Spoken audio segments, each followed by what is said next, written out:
مفتی صاحب جو قرآن کی آیات خاص طور پہ آج کے حوالے سے تلاوت فرمائے گی، تھوڑا سا اس کے بارے میں ذرا بتائیں آیات کے حوالے سے۔ جی بسم اللہ الرحمن الرحیم۔ یہ سورہ بقرہ کی آیت نمبر 155، 56 اور 57 ہے، اور ان آیات میں جو بنیادی اس کا خلاصہ وہ صبر اور آزمائش کے حوالے سے۔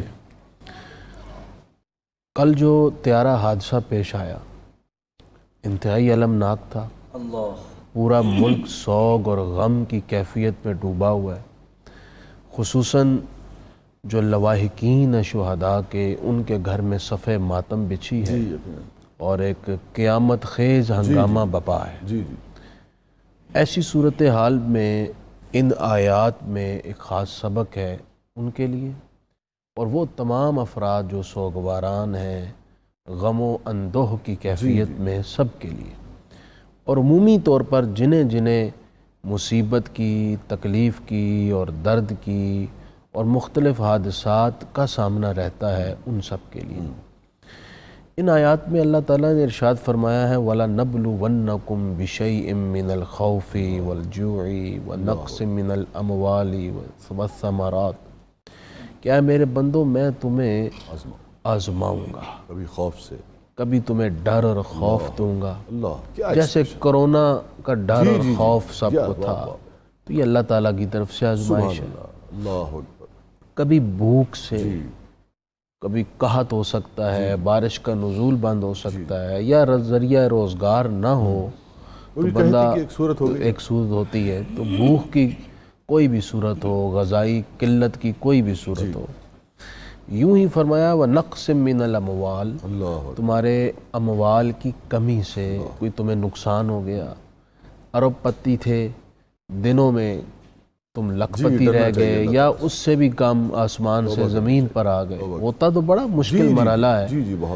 غریب شخص اور غریب ہو جائے اسے اتنی پرواہ نہیں ہے، لیکن جس نے سہولت اور آسائش میں ہی زندگی بسر کی ہو، اس کے لیے زمین پر آنا موت کی طرح ایک تکلیف اور سختی ہوتی ہے۔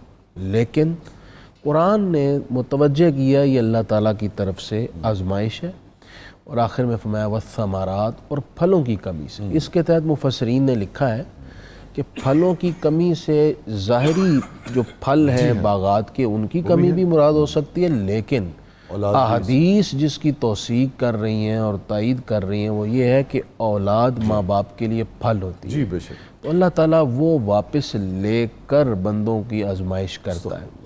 اب اس ساری حالت میں جو بندہ ثابت قدم رہے اور وہ بندہ اس موقع پر اپنے آپ کو سنبھال لے اور اللہ تعالیٰ کا شکر ادا کرے اور صبر کرے۔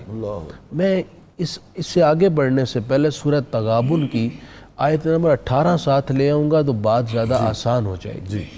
اس میں اللہ تعالیٰ جل شانہ نے یہ فرمایا ما اصابکم من مصیبت الا باذن اللہ، ما اصاب من مصیبت الا باذن اللہ، فرمایا تمہیں جو بھی مصیبت اور تکلیف پہنچتی ہے یہ اللہ کے اذن سے پہنچتی ہے۔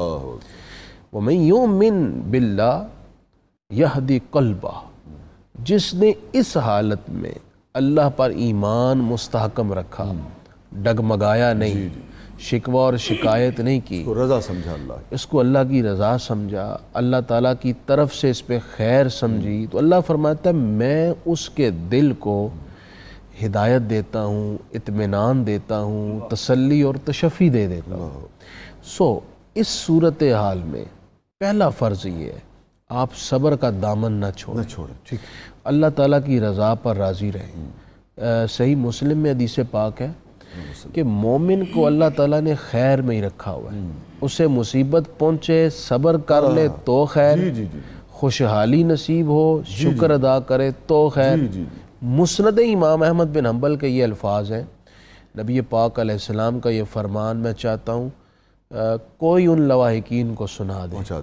نبی کریم صلی اللہ علیہ وسلم نے فرمایا اللہ اپنے بندے کے لیے جو بھی فیصلہ کرتا ہے، خیر کا یا تکلیف کا، ہر فیصلے میں بندہ مومن کے لیے خیر ہے۔ اللہ بے شک ایسے ہی ہر فیصلے میں خیر ہے، بظاہر آپ کو تکلیف نظر آ رہی ہے، ہمیں بھی دکھ ہے، درد ہے، لیکن اس میں بھی خیر ہے۔ بالکل درست کہہ رہے قرآن مجید کہتا ہے عَسَىٰ أَن تَكْرَهُوا شَيْئًا فَهُوَ خَيْرٌ ہیں، لَكُمْ۔ آپ پہلے مکمل کر لیں۔ اللہ فرماتا ہے میں تمہیں جو تکلیف دیتا ہوں اس میں بھی تمہارے لیے خیر ہے۔ بے شک بے شک۔ آپ کو بات کرنا یہ جب آیت میں نے پڑھی پہلی مرتبہ تو مجھے یاد ہے، جب میرے سمجھ آئی مجھے اس تو مجھے یاد ہے کہ اس دن سے لے کے آج سالوں ہو گئے، کم از کم بھی 6-7 برس ہو گئے، میں نے دعا میں کبھی بھی کوئی چنگ نہ چھوڑ دی۔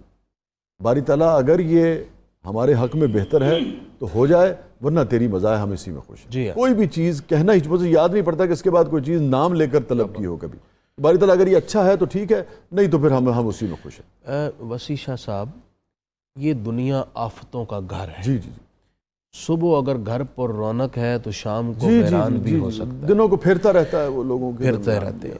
یہ تو ممکن ہی نہیں کسی کو کوئی مصیبت اور تکلیف نہ پہنچے۔ غم سے نہ جس شخص میں حوصلہ اور صبر نہ ہو وہ دنیا میں کبھی اطمینان بخش زندگی نہیں گزار سکتے۔ آپ اس میں صبر کیسے حاصل کر سکتے ہیں؟ ایک تو ان آیات پر غور کریں جو ہم نے سنائی، دوسرا سیرت رسول دیکھیں۔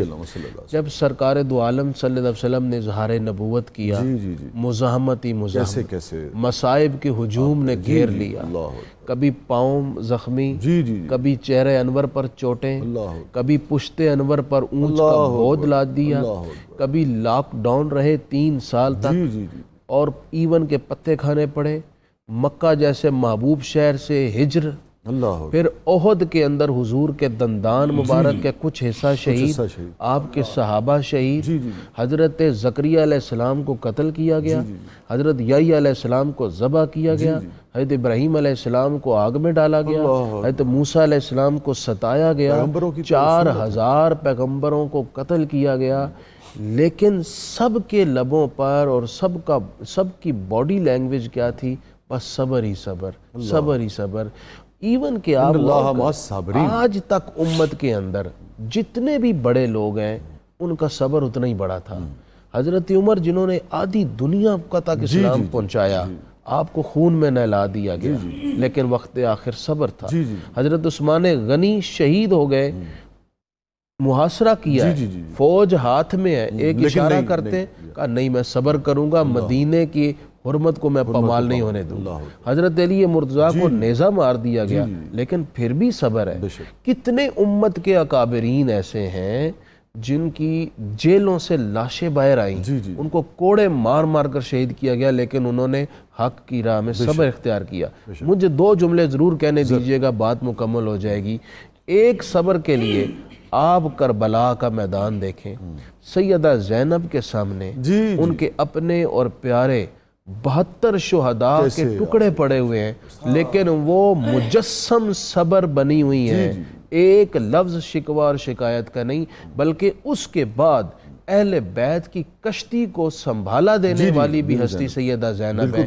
حضرت خنسا کے 4 بیٹے قادسیہ میں شہید ہو گئے، خبر پہنچتی ہے تو لبوں پر یہ ہے کہ اے پروردگار 4 بیٹے تو نہیں دیے تھے، تو نہیں لے لیے۔ مصیبت کی اس گھڑی میں بھی تیری یہ بندی یہی کہے گی کہ پروردگار میں صبر کرتی ہوں اور تیری رضا میں راضی ہوں۔ یقیناً آپ کو بہت تکلیف پہنچی ہے، اور عورتوں کا آبگینہ تو بہت نازک ہے، لیکن یہ ساری چیزیں جو اسلام ہمیں دے رہا ہے یہ آپ کو روحانی طور پر تقویت دیں گی۔ ان کو پیش نظر رکھ کر اللہ کے سپرد کر دیں، دیا بھی اسی نہیں تھا، لیا بھی اسی نہیں ہے، وہ مالک ہے، آپ کو اللہ کریم صبر عطا فرمائے۔ بڑی عمدہ گفتگو فرمائی، اور لازم بات ہے اس وقت تو لواحقین کے لیے کوئی بھی شخص یہ گفتگو ان تک پہنچائے تو ان کو ڈھارس ملے گی، ان کو ایک آسرا ملے گا، اور ان کو صبر کرنے کا حوصلہ جو ہے، صبر کرنے کا بھی تو ایک حوصلہ ہوتا ہے، وہ انہیں نصیب ہوگا۔